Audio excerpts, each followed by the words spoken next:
Bueno, muy buenas tardes, queridos amigos de Que no te la cuenten. Esta vez estamos una vez más con una de las entrevistas y con un pensador, con una persona que yo no conozco personalmente todavía, no nos hemos visto nunca. Algún día espero poder tener el gusto, tener el placer, pero sí yo he conocido parte de su trabajo por medio de amigos en común. Nos encontramos con Miklos Lukács. Muy buenas tardes, Miklos. Gracias por atenderme. Padre Javier, muchísimas gracias por su invitación. Ha sido un gusto que usted me extendiera esta invitación. Me siento muy honrado y encantado de llegar a usted y por intermedio suyo a la gente que también lo sigue. Bien. Hago una pequeña presentación formal, como es de rutina. Miklos es PhD en Management, Universidad de Manchester. Ahora vamos a hablar del tema este, para los que no sabemos mucho qué es eso. Profesor investigador de Ciencia y Tecnología de la Universidad San Martín de Porres de Perú. Y a su vez también es discípulo de un pensador realmente muy, pero muy interesante, fallecido hace muy poco, hace pocos meses, que es Roger Scruton. Yo recomiendo mucho de él un video excelente, documental sobre la belleza, que se encuentra disponible en YouTube para cualquier persona. Miklos, en primer lugar, a ver, estamos hablando de Argentina a Inglaterra, con alguien que habla perfectamente español, pero que tiene un nombre extrañísimo. O sea, ¿cómo es la cosa? A ver, ¿cómo viene la mano?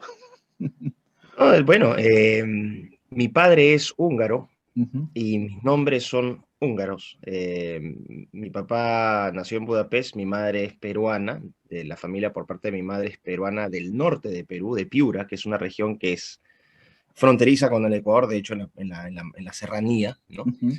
Y por parte de mi padre, bueno, él nació en Budapest, mis dos abuelos tuvieron que emigrar cuando entraron los soviéticos a Mm. Hungría, y mi abuelo era varón bueno, ya no existía el imperio austrohúngaro, pero él retenía Claro.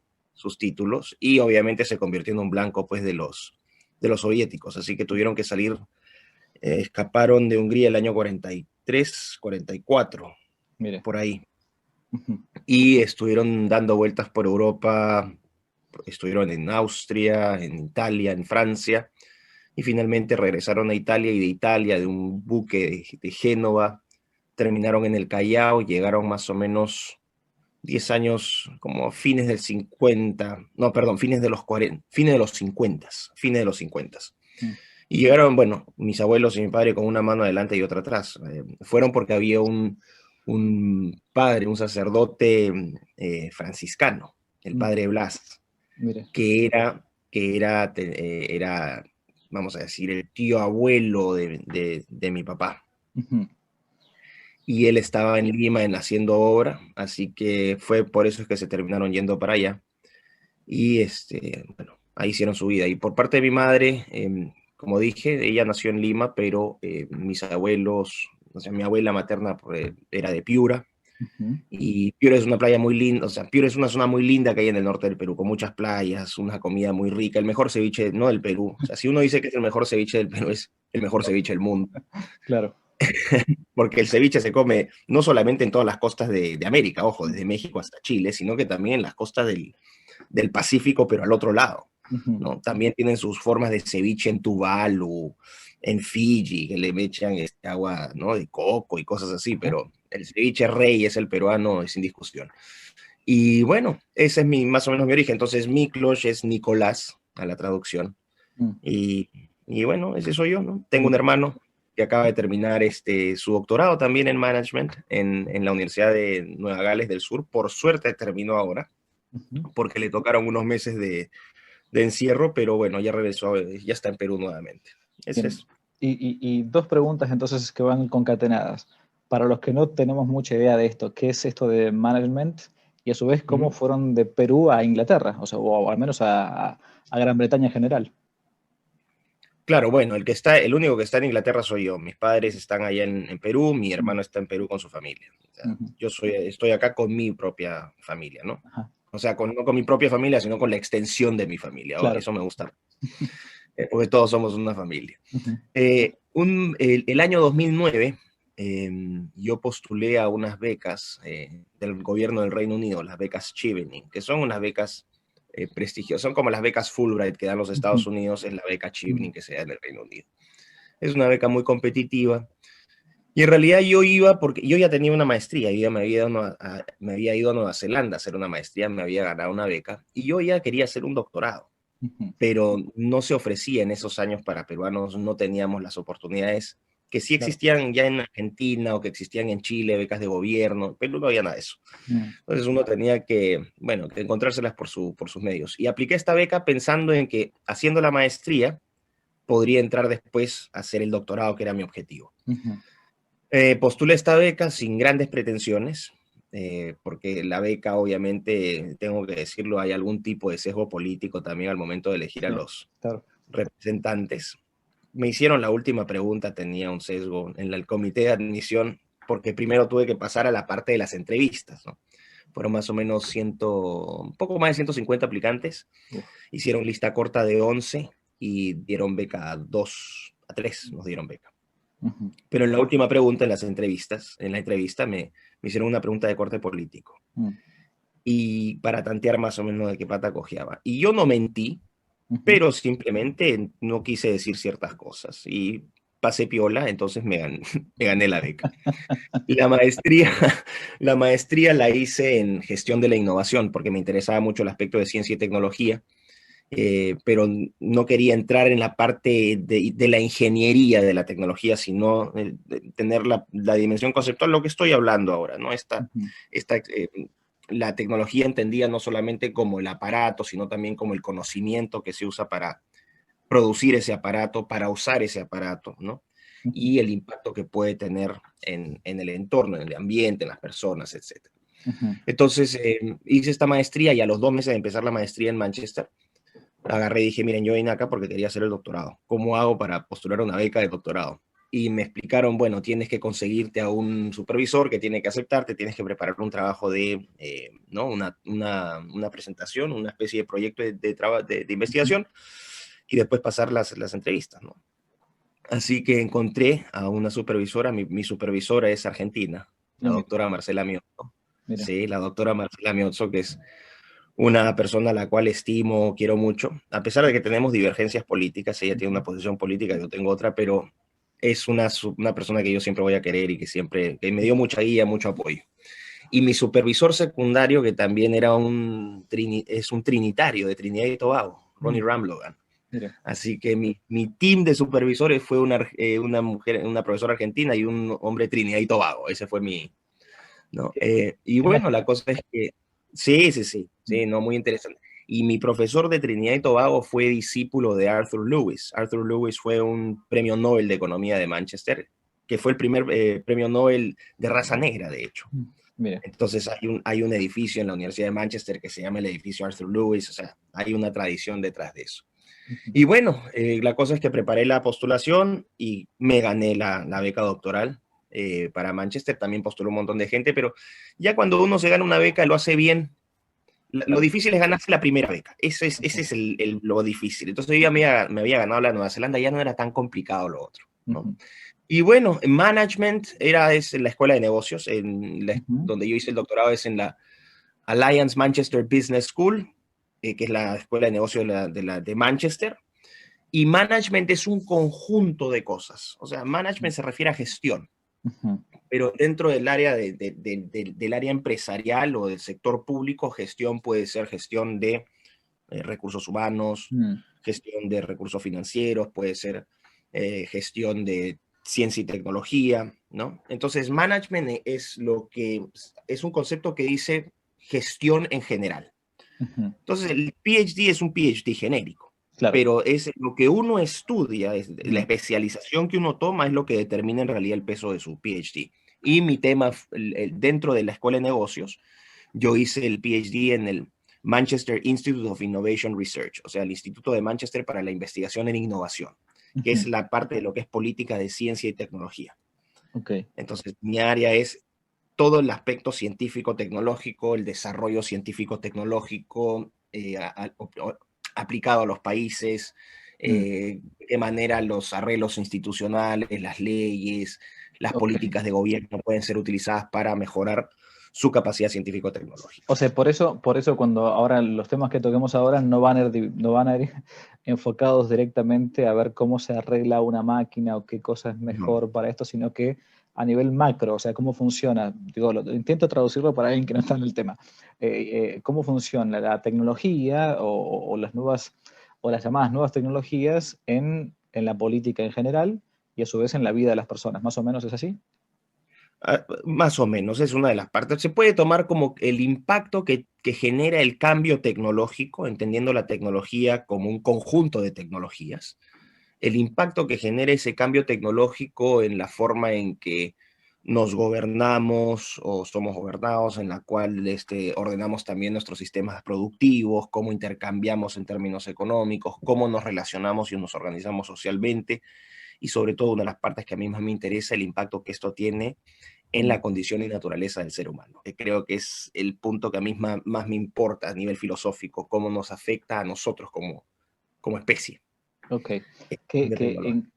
Por las dudas, hay varios videos de Miklos en internet sobre, últimamente, hay muchos, de hecho, pobre, yo, una de las cosas que le dije cuando lo contacté es que yo sé lo que implica estar recibiendo invitaciones a dar alguna entrevista y como diciendo, o sea, uno está repitiendo muchas veces lo mismo, uno no ve el backstage, digamos, de todo esto, que él tiene que dejar a su familia y todo, por eso yo agradezco siempre porque sé lo que significa todo esto. Por eso no era tanto que desarrolle una conferencia acá, las pueden ver, sobre todo yo recomiendo las que tienen sobre el tema del transhumanismo, el gran reseteo, también como se le llama ahora. Querría más que nada que comente de modo genérico para que después, si alguno de los que está viendo quiere después ir a ampliar, algunos de los temas que él toca. Por eso voy a preguntarle como un ping-pong de algunos puntos que a mí me interesan para que nos intente resumir y sobre todo para conocer su obra. Primero, ¿qué es esto del famoso transhumanismo del que se está hablando? Uno quizás se lo pone a pensar el tema de ideología de género, todas estas cosas, pero si puede explicarlo al televidente común, ¿de qué se trata todo esto? Claro, como usted señala, no pueden ver si quieren profundizar mis videos en mi canal de YouTube, pero el transhumanismo es un movimiento cultural, es una ideología eh, de larga data, no es reciente. El hombre siempre ha tenido aspiraciones de cambiar y modificar su naturaleza, superar sus límites, ¿no? Uno puede ver Frankenstein, Prometeo, en la historia Ícaro, ¿no? Hay estas cosas. Y lo que apunta es a la mejora del ser humano, esa es la palabra que usan, mejora, mediante las aplicaciones tecnológicas en el mismo ser humano. Es decir, utilizar tecnologías como la inteligencia artificial, la genética, la robótica, etcétera, para modificar nuestra naturaleza y volvernos o mejorarnos en términos cognitivos, intelectuales, físicos y morales. Entonces aspiran con estos cambios a tres grandes objetivos que son ser súper longevos, o sea, vivir muchos años más y posiblemente eterna en la eternidad también, súper inteligentes, mejorar mediante la aplicación de tecnologías nuestras capacidades de procesamiento de información, de capacidades para utilizar información más compleja, más amplia, y también el super bienestar. ¿Qué es esta idea de nada sirve ser súper inteligente y súper longevo si nuestra calidad de vida no es buena? Entonces, mejorémonos genéticamente, sacamos los genes malos que tenemos, que nos dan todos nuestros vicios, y nos volveremos seres virtuosos. Aquí lo que quería hacerle es un comentario que creo que es particularmente importante para usted y para la audiencia que usted tiene, que es que el transhumanista es en esencia ateo. Y no solamente, o sea, no va a encontrar transhumanistas cristianos. Hay un par de payasos que se marketean como transhumanistas cristianos, pero es una cuestión de marketing, son unos charlatanes, no saben lo que están hablando. El transhumanismo y el cristianismo son opuestos completos. Toda esta gente que se declara transhumanista, muchos de ellos son anticristianos incluso, anticristianos y antirreligiosos. Otros tienen, debido a esta formación bastante confusa, ¿no? Este relativismo en el cual nadan, eh, transitan entre el budismo, el zoroastrianismo transhumanista y empiezan estas, ¿no? O sea, van a una mala comprensión de la religión, de la dimensión trascendental del ser humano, porque lo suyo es la técnica. Entonces se tratan de poner filósofos y no, como no saben, entonces salen con estas mazamorras. El transhumanista se burla del cristiano porque dice que el cristiano cree en estas figuritas y, imaginarias, que el cristiano piensa en la inmortalidad en términos absurdos, que cree en la virtud, ¿no? En el hombre superbueno, en la resurrección. Es decir, hacen mofa de todas las categorías y todos los elementos que hacen al cristianismo ese cuerpo, ¿no? Esa doctrina que es en su conjunto. Pero fíjese en esto. Ellos también quieren aspirar a ser eternos. Mm. Ellos también aspiran a la virtud a través Peirce, cuando dice el super bienestar, lo que quiere es generar seres virtuosos en base a, ¿no? a modificación genética. También aspiran a ser omnipresentes y omnipotentes. Consideran que el ser humano es un ser imperfecto y quieren ser literalmente Homo Deus, es el título del libro de Yuval Noah Harari, ¿no? El hombre de Dios. Apelan a la resurrección igualito. Hay una empresa en Arizona, es Alcor, de Max Moore, que es un prominente promotor del transhumanismo, que lo que hace es congela a la gente en nitrógeno líquido para que en cualquier momento, después, más adelante, sean revividos y resuciten. Entonces se fija, ¿no? Ellos hacen mofa de conceptos que después están utilizando en unos términos totalmente, desde mi perspectiva, aberrantes, ¿no? Pero terminan generando una mala, o sea, critican lo que terminan copiando y lo que terminan copiando mal. Hay un pensador justamente inglés, ¿no? Que es, bueno, seguramente es conocido por muchos los que ven este canal, que es Chesterton, ¿no? Claro, J.K. Chesterton. Claro, Chesterton decía algo interesantísimo, yo siempre lo utilizo, que una vez que Dios nuestro Señor irrumpió en la historia, o sea, irrumpió agresivamente en la historia, Dios hecho hombre, Jesucristo, ya no hay medias tintas, dice Chesterton. De lo sobrenatural no se pasa nuevamente a lo natural, ¿no? Es decir, uno deja la vía sobrenatural, bueno, no creo en Dios, no creo ni en la iglesia, ninguna de esas cosas. Me hago ateo por un momento, dice Chesterton. Entonces no se pasa a ser una especie de Aristóteles o Platón o Sócrates o Cicerón o quien fuera, sino que se pasa de lo sobrenatural a lo antinatural. Y es lo que a uno como le parece que está sucediendo ahora, ¿no? El hombre que reniega de todo esto, entonces intenta ser Dios para sí mismo, pero es un Dios antinatural. Claro, y los transhumanistas es muy gracioso porque muchos transhumanistas se declaran convencidos de que son humanistas, Mm, pero el transhumanismo es antihumanista en esencia, porque lo que el transhumanismo busca es, en base al desprecio por la condición actual del ser humano, al encontrarlo en una etapa evolutiva inferior. mm. Entonces, el uso de la palabra mejora, ellos no están mejorando nada, eso es un acto de fe ateísta, humanista, secular, esa es su fe secular, ¿no? Apelan también a un acto de fe al decir vamos a mejorar. ¿Quién les ha dicho que van a mejorar? Si todavía, y además de qué ciencia hablan si están soñando en nubes y en pensamientos y que nos vamos a convertir en cyborgs. ¿En base a qué pensamiento, en base a qué ciencia ha sido? Eso es un acto de fe, Mm. pero es un acto de fe sin la sustancia, sin la tradición, sin la profundidad de siglos y siglos y siglos de pensamiento cristiano que ha sido destilado, ¿no? Con los, vamos a decir, desde la muerte y resurrección de Cristo, pasando por los primeros apóstoles, los primeros padres de la iglesia, siglo I, siglo II, después San Agustín de Hipona, Boetio, ¿no? Y vamos o sea, con la tradición obvia griega, que también hay una fuerte influencia, ¿no? En el cristianismo, Aristóteles y Platón son fundamentales también para el pensamiento cristiano. Entonces, quieren ser lo mismo, pero sin el caché, sin la tradición, sin la profundidad de siglos de pensamiento que ha sido destilado, que ha sido cuestionado. Estos llegaron acá y son geeks de celulares que se creen filósofos y salieron con este sancochado que es el transhumanismo. Corto nomás, y con esto yo tuve la oportunidad de ir al último congreso mundial que hicieron no, al penúltimo, porque hicieron uno en Los Ángeles, al penúltimo congreso mundial que hicieron en Londres los transhumanistas. Y déjeme decir, en favor de ellos, de muchos de ellos, que era gente que no diría que era mala, o sea, no diría que era gente malintencionada, diría que muchos de ellos eran gente que estaba realmente convencida de que lo que estaban haciendo era un acto de bondad. Yo tengo a David Peirce, yo lo he entrevistado en mi canal, hay una entrevista sobre justamente sus hipótesis, ¿no?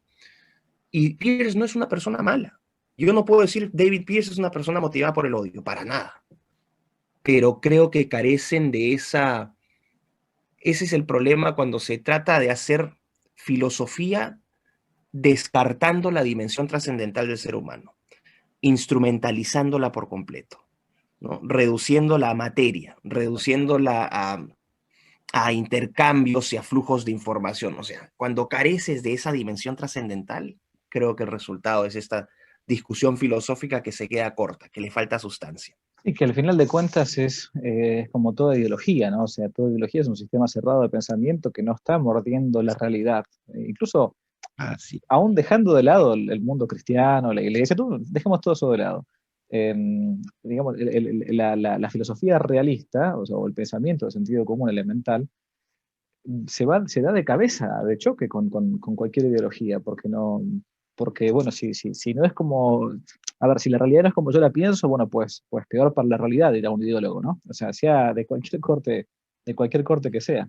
El transhumanismo. Bueno, y hay un punto que está relacionado a todo esto, por el cual seguramente lo tienen que haber tildado de conspiranoico, conspiracionista, cosas así, que es el tema del famoso gran reseteo, que va, Mm. evidentemente va de la mano. Y creo que este año 2020 ha sido quizás el año especial, porque acá, claro que hay mucho loco dando vuelta, hay que decirlo, o sea, hay mucho loco dando vuelta, es cierto, y hay mucha gente que utiliza información o que da información sin chequearla, sin Así es. responsabilidad, también es verdad. Por eso que no hay peor causa que la causa de la buena causa mal defendida. Yo quiero que nos Ujú. explique entonces qué es esto de que se está hablando ahora del gran reseteo, qué es lo que usted ha podido estudiar a partir de, sobre todo, los últimos años. Ujú. Bueno, padre, en primer lugar creo que hace un punto muy importante, ¿no? Es muy cierto. Cuando a mí me dicen conspiranoico porque me quieren meter en el mismo saco de esas personas que son irresponsables o poco aptas para manejar información, que hay mucha información que fluye también en Internet de personas que algunas con buena intención y otras con intenciones no tan buenas, ¿no? Que están intenciones de autopromoción más que de lucha por una causa común, que es mi motivación. Mm, Recurren al amarillismo, ¿no? A las medias verdades, al sensacionalismo, y terminan deformando y minando la posición que nosotros mm, tratamos de empujar. Yo, si hay algo que he hecho siempre, es por mi formación. Yo soy un investigador. Usted me contaba detrás, antes de empezar, que usted también había hecho ¿no? Había cursado su doctorado. mm, Usted conoce que en el momento en que uno hace un doctorado, uno le enseñan a investigar. Ese es un doctorado en términos sencillos, te sí, enseñan a ser un investigador. mm, ¿Y qué significa ser un investigador? No quiero que suene súper complejo porque ahora también la técnica es refugiarse. Esto es lo que hacen los progresistas. Se refugian en el título, claro. en el PhD de tal universidad. Entonces es una esfera inviolable para el común mortal. Todo lo contrario, lo que uno tiene que hacer como educador es transformarlos en lo difícil, hacerlo sencillo. Correcto. Esa es la magia de un buen educador. Y eso es lo que yo trato de hacer siempre. Mm, Entonces, yo lo que digo que es un investigador es una persona que sabe hacer las preguntas correctas, en primer lugar. Y eso es un arte. mm, Esa es la parte más difícil, no es la parte de encontrar la respuesta. La parte más difícil es plantear las preguntas correctas. ujú, Porque sobre esas preguntas tú vas a plantear todos los esfuerzos, todos los recursos que vas a utilizar, el tiempo que vas y los objetivos que quieres, ¿no? Entonces, lo primero es plantearte las preguntas correctas, determinar qué métodos vas a utilizar para recoger esa información, procesar esa información, el tipo de información que necesitas para darle respuestas a esas preguntas. Una vez que tú armas este cuerpo de información, lo que tienes que hacer es reflexionar sobre eso y llegar a conclusiones. Ahora, hay conclusiones a las cuales uno va a llegar que ya están verificadas por la realidad. Y hay otras conclusiones que van a ser validadas con el tiempo. Entonces son hipótesis, claro. algunas son validadas de inmediato y otras hipótesis el tiempo va a ir validándolas. Ujú, Debido a la naturaleza de este fenómeno del gran reinicio y todo lo que está ocurriendo, yo siempre planteo algunas cosas que han sido hipótesis, el tiempo me las ha validado y me las ha transformado en tesis. Por ejemplo, cuando dije que el transhumanismo, que la cuarta revolución industrial era el transhumanismo hecho política pública, esa hipótesis ya ha sido validada. No estaba hablando tonterías. Y fantaseando, claro. claro, cuando yo estaba hablando de estas cosas en 2018, me miraban como un marciano, pensaban que yo estaba loco. Claro. Pero yo siempre digo, ¿no? La gente tiende a atacar por arrogancia por una parte o por completa ignorancia. Y en mi caso me atacaban por las dos cosas. ¿No? Gente que se siente súper inteligente o no, Claro. preocúpate de lo importante, ¿no? Bueno, qué cosa más importante. Entonces, Sí, sí. lo que ha pasado es que yo lo que hago es, con este tema del gran reinicio, es, digo que es un conjunto de conceptos, porque no solamente es el gran reinicio, es la cuarta revolución industrial, es la nueva normalidad, el distanciamiento social, y todas estas palabritas que han venido, ¿no? Que son ingeniería social pura, Totalmente. ¿no? Ingeniería social pura, que lo que buscan en el fondo es modificar el comportamiento y los hábitos de las personas, sus hábitos de consumo, sus hábitos de producción, sus hábitos de asociación, sus hábitos de pensamiento y finalmente también al ser humano en sí mismo, es decir, modificar la condición y la naturaleza del ser humano. Y cuando hablo de naturaleza del ser humano, ¿no? Porque esa es una abstracción. ¿Qué es la naturaleza del ser humano? La naturaleza del ser humano, como lo dice su nombre, la natura, ¿no? Todos aquellos aspectos relacionados con la biología de la persona, su anatomía, su psicología, esa es la naturaleza del hombre. Y la condición humana se refiere a la experiencia de ser humano. Entonces, los animales no pueden ser humanos. ¿Por qué? Porque aparte de que son anatómicamente distintos, cognitivamente distintos, somos la única especie que registra su propia historia, que piensa entonces en términos filosóficos, ¿no? El arte, la literatura, esas son, vamos a decir, categorías dentro de lo que nos identifica como una experiencia, la experiencia de ser personas. Entonces, cuando digo se busca modificar la condición y naturaleza del ser humano, es su anatomía y la experiencia de ser humano. ¿Ok? Entonces, eso es lo que se busca con el gran reinicio. Al final es eso. Cuando se habla de que se recurre a esta... Porque el virus ya pasó ya, el virus ya no es tan importante, ahora es el medio ambiente, que siempre fue la agenda detrás, ¿no? O sea, el virus ha sido, desde mi perspectiva, es un virus manufacturado. No es que hayan fabricado un nuevo virus en un laboratorio, eso no se puede hacer. Siempre eso es muy puntual. Lo que han hecho es tenían un virus, modificarlo, lo modificaron genéticamente usando técnica CRISPR, que es una técnica de biotecnología, y pum, lo soltaron para generar justamente esto. Porque siempre digo que si Hillary Clinton hubiese ganado el 2016, no habríamos tenido pandemia. Pero bueno, el punto es ese. Entonces, el gran reinicio lo que busca es recurrir al componente del medio ambiente. El COVID ya solamente es una oportunidad, ya no es una pandemia, es una oportunidad. Tenemos que cuidar el medio ambiente. Y ese medio ambiente, ¿por qué? Porque esta enorme población irresponsable, esta plaga humana, lo que ha hecho es a través de este capitalismo salvaje, ¿no? Depredador, ha destruido el planeta. Por lo tanto, lo que queremos hacer es confinarlos, dejar de que produzcan, porque el capitalismo implica producción y uso de recursos. Entonces vamos a entrar como una especie de asistencialismo estatal. ¿No? Y de control absoluto de nuestros movimientos, porque esa es la única manera, si quieres que no dependen el planeta de ellos, a su planeta, no el nuestro, su planeta, el de las élites, entonces tienes que saber, tienes que tener control total de los agentes que pueden hacer esa transformación. El gran reinicio es eso, en Sí. términos generales. Cuando uno se pone a ver en la historia, justamente uno de los ámbitos que me ha tocado siempre estudiar fue esto, uno piensa, a ver, 1453, Constantinopla, 1789, Francia, Rusia, justamente lo que hablábamos recién de la tremenda nación de Hungría y lo que sufrió con el soviet, ¿no? El comunismo tremendo, ese paraíso comunista del que nos hablan a veces. Y dice, bueno, 2020, o sea, yo me pongo a pensar, ¿qué estudiará alguien si es que todavía la historia continúa, ¿no? Alguien acerca del 2020 cuando esté en el 2050 o 2070. ¿Qué fue el 2020? ¿Fue una especie de qué? ¿De año bisagra? O sea, ¿cómo cree usted que se va a estudiar el 2020 de acá a un tiempo? Bueno, hay varias cosas ahí. The Economist, que es una revista a la cual estoy suscrito, lamentablemente estoy suscrito a The Economist porque tengo que leer la Claro. basura que produce el Sí, sí. enemigo. The Economist lanzó un artículo en esta semana, ¿no? Ujú. Donde dicen, bueno, ¿y ahora qué pasa, no? El mundo a partir del 2020. Ellos dicen que el 2020 es el año cero. Wow. Año cero. Ya con eso creo que la narrativa queda clara, ¿no? Ahí hay no solamente una afirmación de carácter político, sino también hay una afirmación de carácter incluso religioso. No es a propósito, o sea, no es casual que ellos hayan dicho esas palabras, que es el punto de quiebre, el año cero. Y dan algunas cifras, dicen que este año la producción mundial cayó 7%, que es la caída más dura en la historia desde la Segunda Guerra Mundial. Entonces estamos ante una situación de crisis sanitaria impresionante y por lo tanto tenemos que redoblar esfuerzos para ¿qué? Para combatir el virus, no, para cuidar el planeta. Ya nos olvidamos del coronavirus, hay que cuidar el planeta y no podemos seguir depredando los recursos y esto que el otro. El punto es aquí, la gente dice, pero este es un conspiranoico. No, no soy un conspiranoico.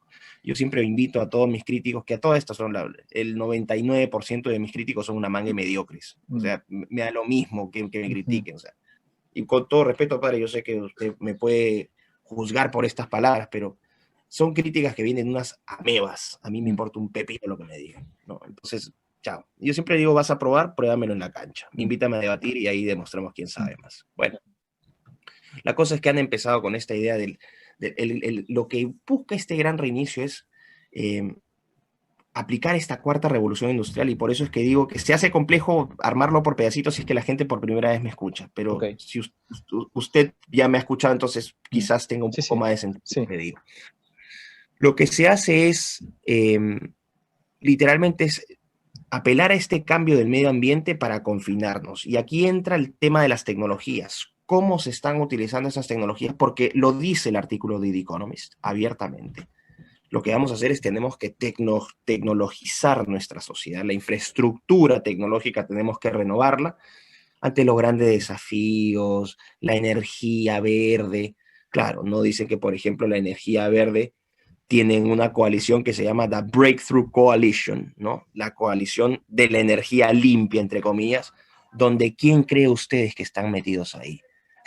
¿Quién cree usted, quién podría decir usted que está metido ahí en esa coalición? Gates, Soros, British Petroleum, Shell, o sea, lo mismo de siempre. Esto es importante pero digo, esto es, lo que usted está diciendo no es una fantasía, que bueno, seguramente debe estar, o probablemente esté, sino que esto es claramente práctico, constatable, o sea, no es que uno está imaginando, por eso no puede ser uno acusado de que está lanzando flechas al aire, o sea, esto lo dicen públicamente.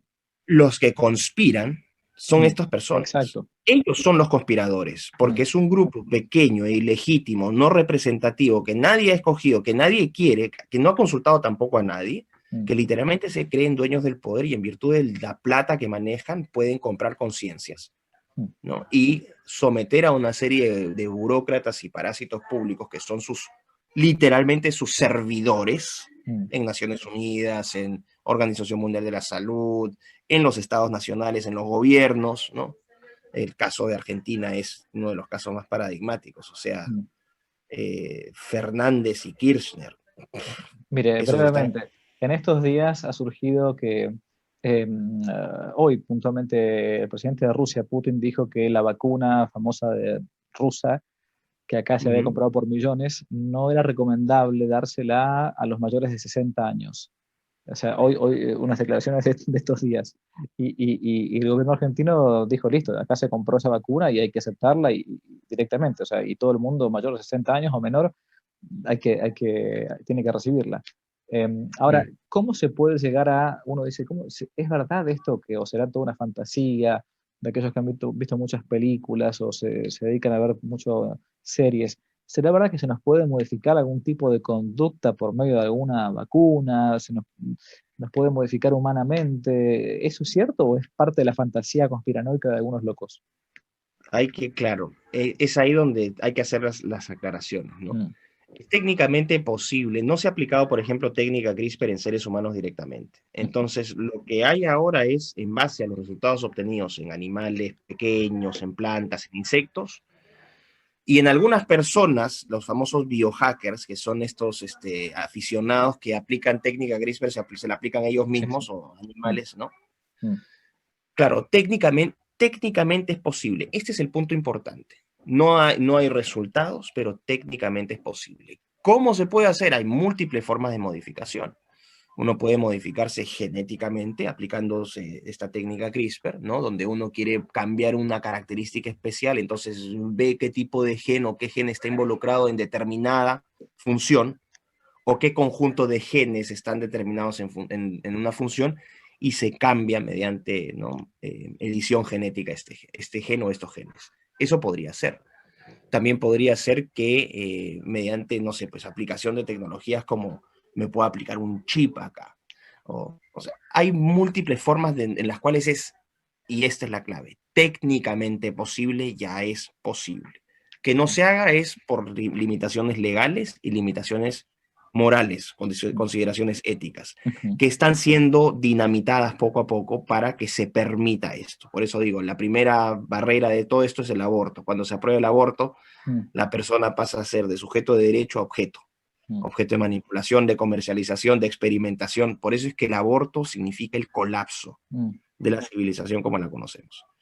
Y los tontos que están aprobando este genocidio van a terminar siendo víctimas de su propio egoísmo. Claro. Eso es inevitable. Ojo, sobre todo los más jovencitos que se creen que les han metido estas ideas en la cabeza que ustedes van a ser libres, van a ser más esclavos que nunca, se los puedo asegurar. Entonces, lo que se está buscando es eso, ¿no? Es modificar esta condición en base a estas tecnologías. ¿Es posible? Sí. Hay cosas que, como le decía, los propios transhumanistas son los que nadan en la ciencia ficción, pero ya hay documentos, ya hay resultados de investigaciones científicas que prueban que esto sí es posible. Con respecto a la vacuna, es que uno se va a meter la vacuna y se va a volver un monstruo. Eso no va a ocurrir, eso es absurdo. Piensa la gente que se van a formar campos de concentración donde a todos a la fuerza nos van a meter en cuestiones transhumanistas, tampoco eso va a pasar, porque no necesitan, es mucho peor lo que hacen.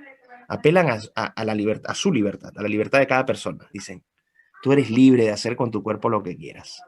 Claro. Y como ya se aprobó este tema del aborto, donde ya el cuerpo humano pasa a ser una arcilla, ¿no? Donde puedes desechar a la... Oye, si estás matando a lo de tu propia especie, ¿qué otra cosa no puedes hacer?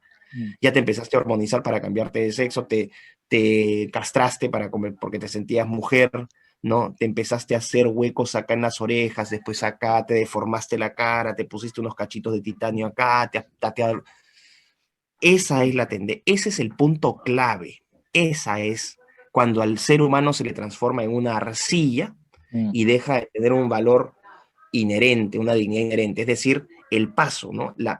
La expulsión de la dimensión trascendental para una completa concepción utilitarista y materialista. Hago una pregunta quizás compleja, pero que a ver si la podemos resolver y transmitir lo más pedagógicamente posible. En alguna de las entrevistas le escuché decir algo que yo trato de enseñar siempre cuando doy clases, sobre todo de ideologías, ¿no?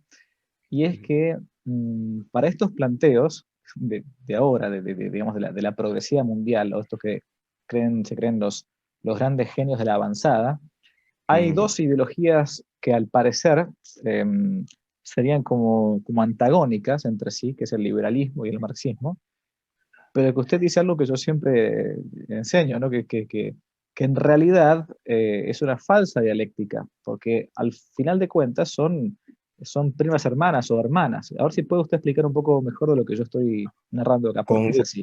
Con gusto, que creo que es una de las grandes contribuciones que le di al debate político este año, desde que entré, porque existía esta pugna entre izquierdistas y derechistas, entre liberales libertarios, marxistas, neomarxistas y socialistas.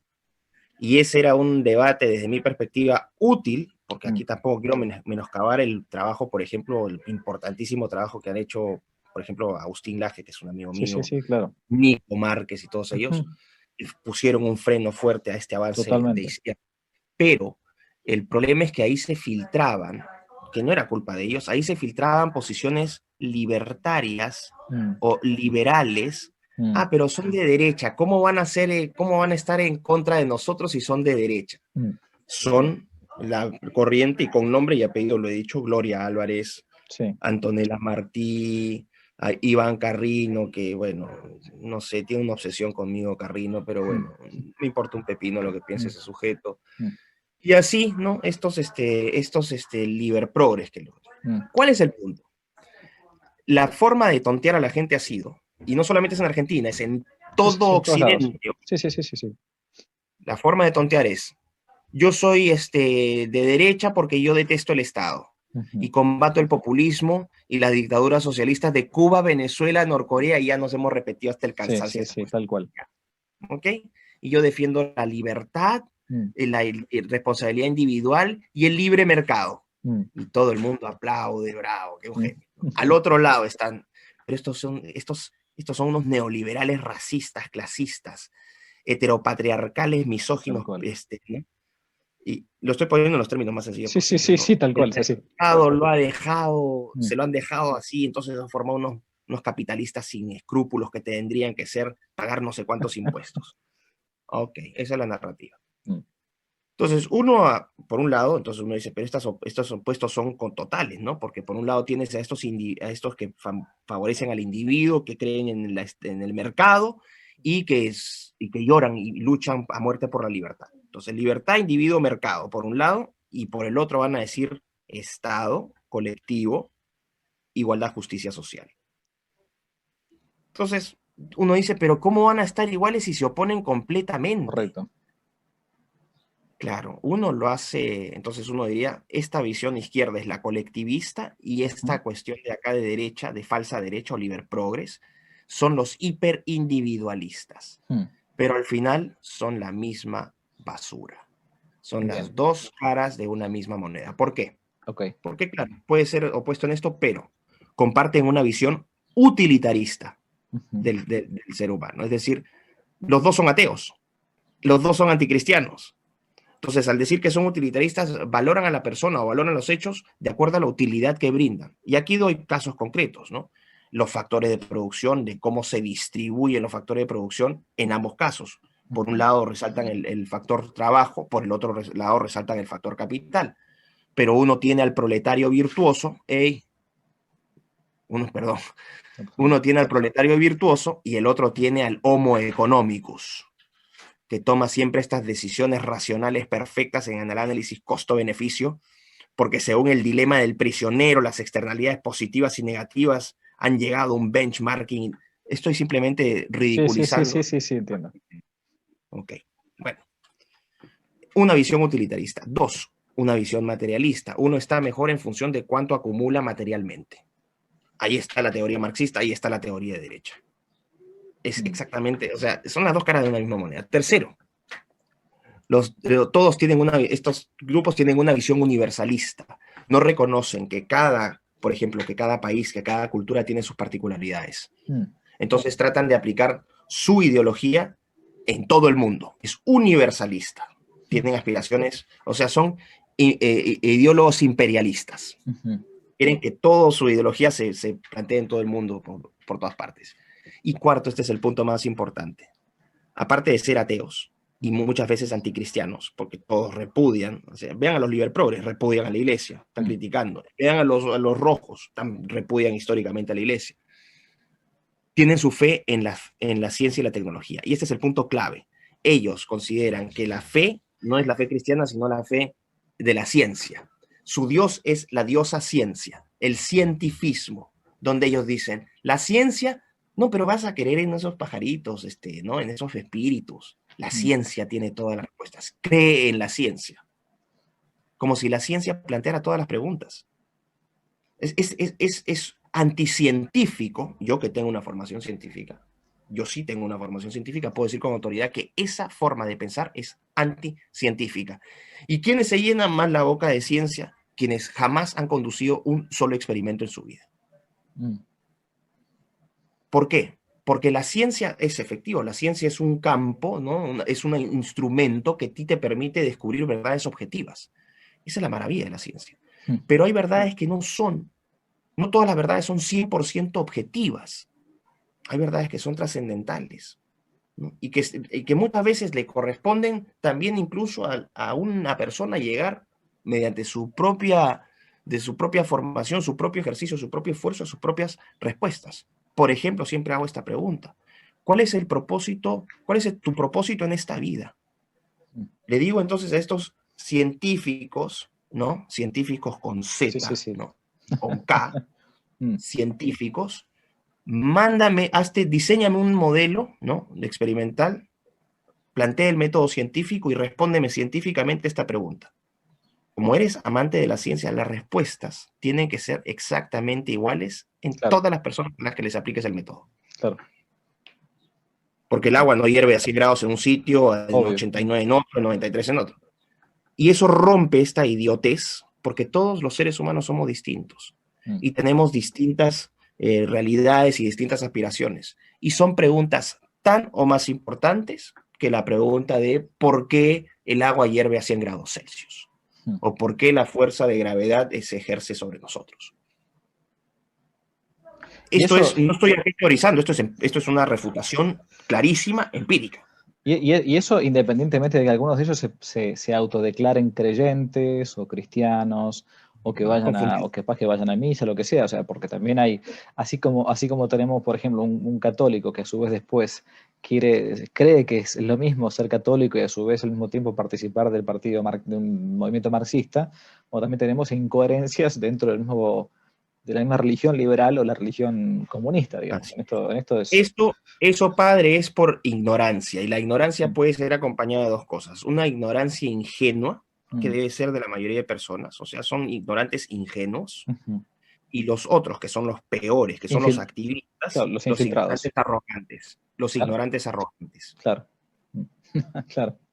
No. A mí me encanta lidiar con los ignorantes arrogantes, pero nunca, les encanta decirme conspiranoico, pero nunca, al momento de, nunca se atreven. Que obviamente son un mamarracho, son una defecio, ¿no? Gente que no vale la pena ni siquiera debatir. Bien, lo saco del tema transhumanismo, el gran reinicio, liberalismo, marxismo, para un tema menos urgente, pero más importante, porque a veces confundimos lo urgente con lo importante. En una entrevista breve, pero yo recomiendo muy buena, que usted le hizo a Roger Scruton, un gran pensador conservador inglés del siglo XX, fallecido hace poquito, decíamos antes, usted le preguntó qué significa ser conservador. Bueno, yo ahora le pregunto a usted, ¿qué significa, Miklos, ser un conservador? Porque, a ver, alguna respuesta hay que darle a la gente. Uno dice, bueno, yo liberal no soy, marxista no soy. Bueno, ¿cuál es el pensamiento elemental de una persona que todavía no perdió el sentido común? Bueno, el conservador en esencia es antiideológico. El conservadurismo no nace de la teoría, sino que nace de la práctica, de la experiencia del ser humano. ¿No? El conservador es, como dice su nombre, aquel que busca conservar todo aquello que es bueno, bello, valioso, y que cree que las mayores responsabilidades no son con el mercado ni con el Estado, sino con nosotros. El principal núcleo del espacio para un conservador es la familia.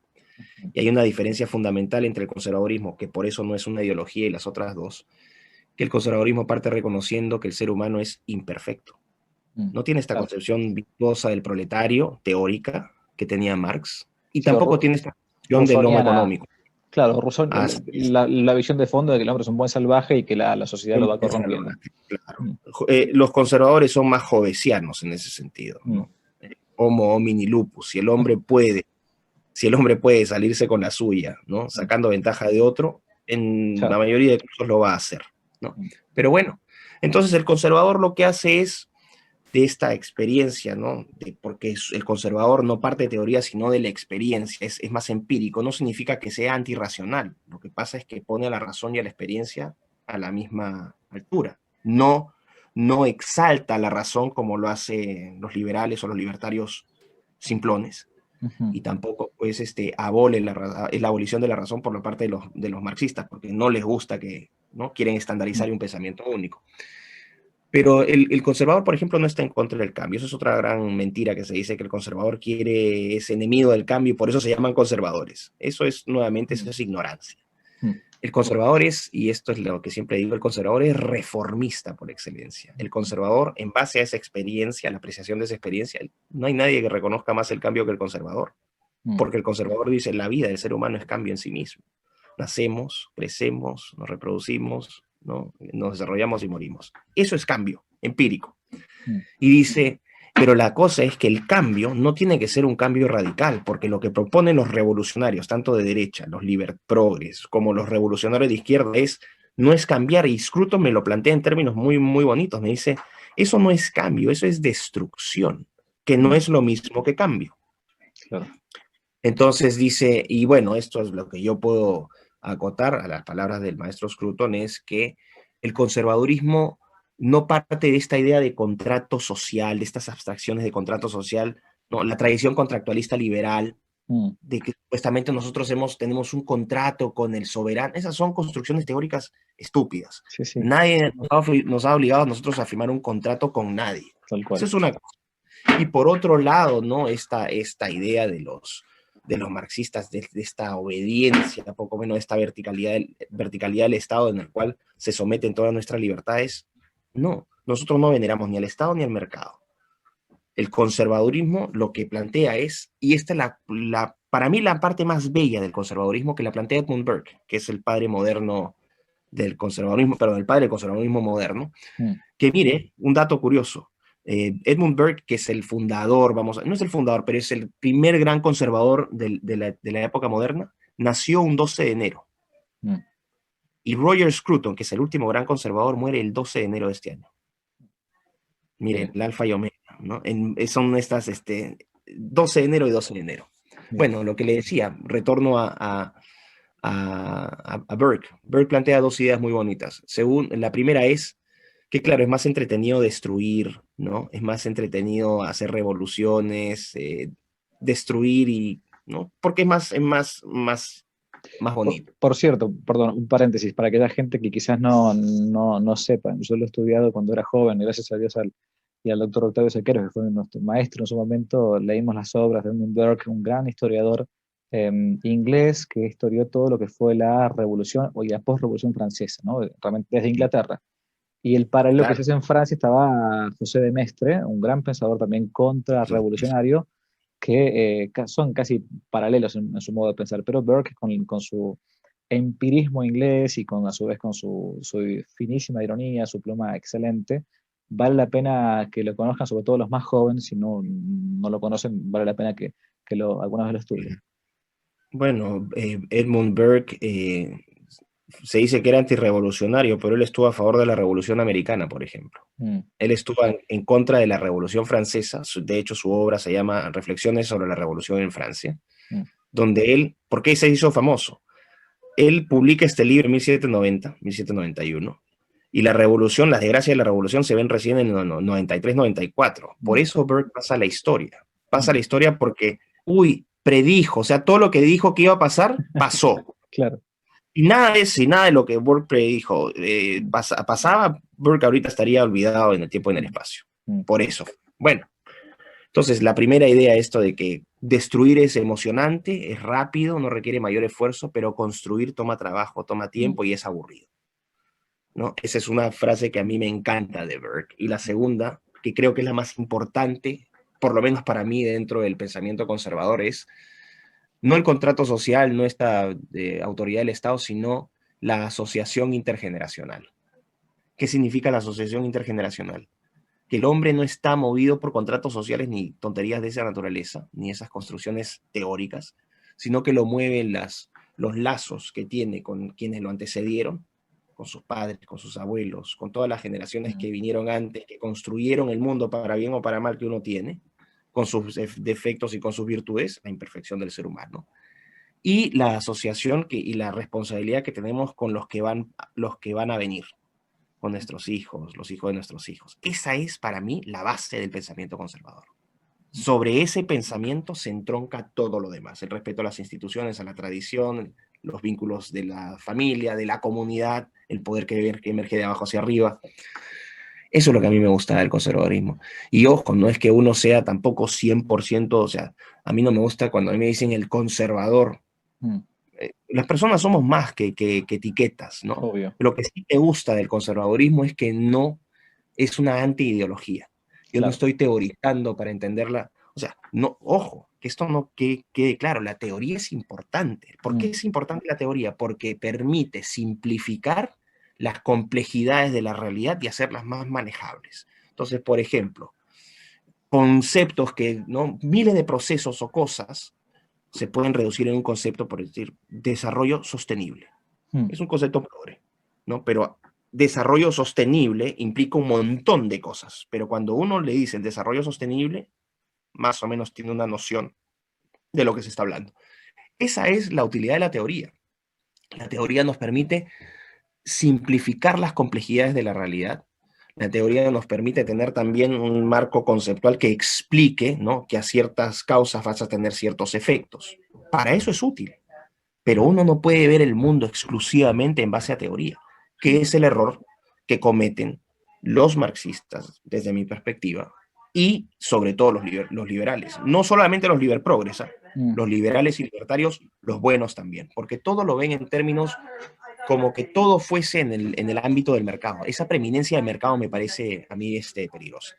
Por último, no quiero quitarle más tiempo, pero al menos el planteo que uno puede ver en el pensamiento conservador, llevarlo a la vida práctica, creo, no sé si usted va a coincidir conmigo, que el hombre naturalmente, esto también lo decía Scruton, ¿no?, que naturalmente el hombre es conservador, independientemente de querer encasillarlo o encorsetarlo en una escuela. Yo quiero conservar mi vida, quiero conservar mi trabajo, quiero conservar mi familia, mi lengua, mi religión, mi casa. O sea, la persona que aún no fue lobotomizada, que no es un amente manejado por un grupo de poder determinado, intenta mantener lo propio. Entonces, claro, pasa que uno dice esto de modo público y dice, uno es un fascista, es un nazifascista, es un loco retrógrado. Pero, a ver, yo creo que la gente de la calle, la gente normal, tiene este modo de pensar, pero bueno, hay un pensamiento único imperante que se quiere justamente imponer desde arriba y muchos tienen miedo, muchos tienen miedo. Para terminar, yo quiero hacer una pregunta, y que es la que trato de hacerle siempre a mis entrevistados, es cómo dar la pelea. O sea, en el caso de un laico, padre de familia, bueno, en el caso suyo le ha tocado esto, estar en Inglaterra, ser profesor, lo que fuera, pero ¿cómo hacer para dar la pelea? Porque a veces uno se siente como un poco solo, como diciendo, "Uy, soy el único loco, el único patito feo de esta historia". ¿Cómo hacer para dar la lucha contrarrevolucionaria, en el sentido de la revolución, como decía José de Mestre, ¿no?, que la contrarrevolución no es una revolución contraria, no es una revolución al revés, sino hacer lo contrario de la revolución? ¿Cómo dar la pelea entonces desde donde cada uno le toca? Es una pregunta difícil, ¿no? Porque efectivamente a uno lo asaltan la duda y la soledad. La duda no tanto por lo que uno crea, sino la duda en cuanto a saber si es que es el único que está pensando que Claro, este mundo ya lo han abandonado, ¿no? sí, Y resulta todo lo contrario. Yo siempre le digo a las personas, la primera cosa que tienen que grabarse, no somos menos, claro, somos tal cual. muchos más. Mm, La primera gran mentira que nos venden es que nosotros somos una minoría. Eso es mentira. mm, Lo pueden manejar así porque manejan la prensa, claro. manejan las encuestadoras, manejan la narrativa. Entonces, claro, si quieren mostrar su poder, llaman a un conjunto de 1000 feministas, las sacan a la calle y muestran pues un tremendo, Mm, ¿no? Los planos cerrados, ¿no? Para que se vean que son un montón, las músicas, las cancioncitas, y nos van repitiendo y repitiendo y repitiendo. En realidad son una minoría, son minoría. Ese es el punto. Entonces, no se sientan solos porque somos más. Primer punto. Segundo, hay que tener cierto coraje, ¿no?, al momento de enfrentar esta batalla, porque lo que queda claro aquí es que nosotros no estamos enfrentando a un enemigo, vamos a decir, preciso, sino que son varios enemigos con diferentes formas, y eso tiende a confundir a la gente. Entonces, lo primero que yo diría es que la gente encuentre el nicho en el cual mejor puede colaborar y que ujú, se dedique a esa batalla en particular, porque son varios frentes. Entonces, pongo casos muy precisos, ¿no? mm, En Argentina, el caso de Agustín con Nico Márquez, Pablo Muñoz y Turrieta han elegido, por ejemplo, el tema del género es muy importante para ujú, ellos. Pero Lupe Batallán contra el aborto es una máquina. ujú, Entonces, pero Lupe puede hablar de otras cosas, pero lo suyo es ujú, el aborto, ujú. ¿no? Y así cada uno puede encontrar el tema del feminismo. Que hay cosas que no significa que uno se mezcle en estos nichos, Ah, no, porque no, los temas, claro. pero concéntrense en algo. Otra cosa, se van a dar cuenta que en redes sociales, hasta el momento, mientras puedan durar, ¿no? Es que uno va a encontrar muchísima gente que piensa como uno. Entonces, de acuerdo a estas preferencias, vayan organizándose, vayan primero organizándose en línea y después vayan organizándose físicamente, formen grupos donde puedan compartir estas cosas, donde puedan empezar a reflexionar sobre qué estrategias se pueden aplicar, porque no existe una estrategia única. Cada país tiene su particularidad, sus instrumentos políticos, ¿no? Ah, qué bueno. Gracias. Thank you. I did a message. Siempre tengo estos momentos de que viene acá y me Esto boicotea. es parte de ser conservador. Me chantó ahí la autoridad del dibujo, ¿no? Está muy bien.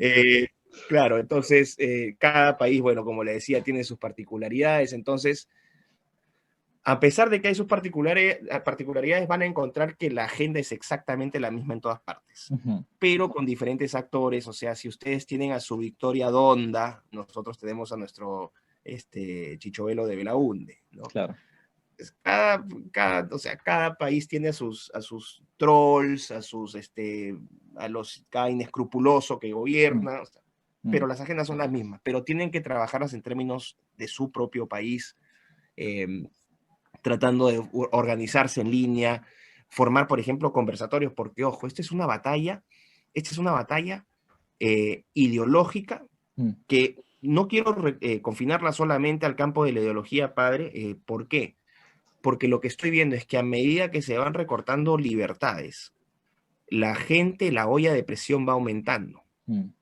Tengo el temor y tengo ¿no? Y espero que no pase, porque nunca quisiera hablar de violencia, pero va a llegar un punto donde la gente se va a hartar. Y la respuesta ya no va a ser cultural, va a ser de violenta. Otro tipo de respuesta. Exactamente. Entonces, no estoy diciendo que no sé, yo personalmente, aquí quizás usted me puede decir que estoy mal, pero yo creo que cuando llega un punto donde uno tiene que defenderse de otros medios, yo estoy completamente a favor de esa defensa. Pero escúchame, ¿no? es una tradición de la Iglesia.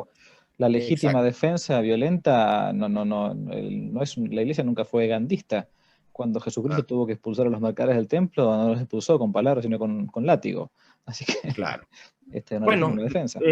Usted me exime entonces de mayores comentarios porque yo estoy en esa línea, ¿no? Yo lo absuelvo, tranquilo. Muchísimas gracias, padre. Claro, lo que quiero decir es que se traten siempre de agotar. La violencia tendría siempre tiene que ser la última opción. Pero uno tiene un límite. Entonces, mientras esos límites no se hayan tocado, que se organicen conversatorios, que se vayan. Es una batalla de comunicación muy fuerte. Tenemos todo en contra, pero tenemos los números. Abiertamente digo, desobediencia civil para muchas cosas. Esto es malo que estoy diciendo, pero, oye, mire qué raro. Qué raro, que en todos los países ya han dicho que hay una segunda ola, como que la ola va a ser igual en todos los países, y qué raro que justo para Navidad va a haber unos picos en Inglaterra, en Argentina, en Perú, en México, en Estados Unidos, desde California. Por favor, o sea, miren, o sea, la gente que apoye esto es de dos tipos, como le dije, los ignorantes ingenuos y los ignorantes cómplices, ¿no? Entonces, esto no es casual, se está tratando de desobediencia, que van a sacar ¿cuántos efectivos van a sacar? Claro. Y ojo, que no empiezan a revelarse también los mismos efectivos cuando ven los abusos contra la gente. Claro. Así es. Así que eso, padre, eso es una batalla de largo plazo que requiere mucha fortaleza, que requiere mucha paciencia, porque uno es insultado. O sea, nosotros estamos hablando ahora, pero así como uno recibe mucho cariño, también recibe una cantidad de insultos, amenazas que pueden ser broma o que no, pero uno se pone en la línea de fuego, pierde oportunidades de trabajo, es ridiculizado. Aunque mi consuelo es que quienes me ridiculizan son una manga de payasos, ¿no? Entonces, al final termina siendo un honor. Pero uno tiene que entender que esto es una batalla de larga data y, sobre todo, que creo que es la gran fuerza que tenemos, que es una batalla de convicción. porque mientras ellos están recibiendo dinero por las atrocidades que están haciendo, mucha otra gente la hace por convicción, porque cree que es lo correcto. Y esa motivación es muy fuerte como para... Esa motivación compite con la debilidad, con la ambición y con la vanidad de otros, que sí caen, sucumben ante el poder, la tentación del dinero, de los lujos, ¿no? El hecho de que, por ejemplo, uno no lucha solamente por plata, no, uno está luchando por la defensa de su familia. Correcto. Bien, Miklos, ha sido un gusto muy, muy grande, un honor, y bueno, espero tenerlo algún día de vuelta en el canal o conocernos en algún momento en algún congreso personalmente. Así que muchos saludos para ustedes, para su familia, para su hijo, de la que siga dibujando, está muy bien, y que pasen una muy feliz Navidad. Que Dios les bendiga muchísimo. Muchísimas gracias, padre, a usted, a toda la gente que nos ha visto. Lamento si en algún momento estaba medio distraído, que lo que pasa es que entraban y salían acá porque estaban haciendo algunas cosas, pero espero que haya sido de utilidad y ha sido un placer y espero conocerlo pronto en Argentina también. Totalmente, recomendamos mucho el canal de Miklos, seguramente. Dios les bendiga muchísimo. Si les gustó el video, no olviden darle me gusta, suscribirse, activar la campanita y comentar. Para nuevos temas pueden dejarlo aquí abajo como sugerencia en los comentarios. Y también pueden seguirnos en nuestro sitio web donde tocamos temas de actualidad, de apologética y de formación. Dios los bendiga, que no te la cuenten.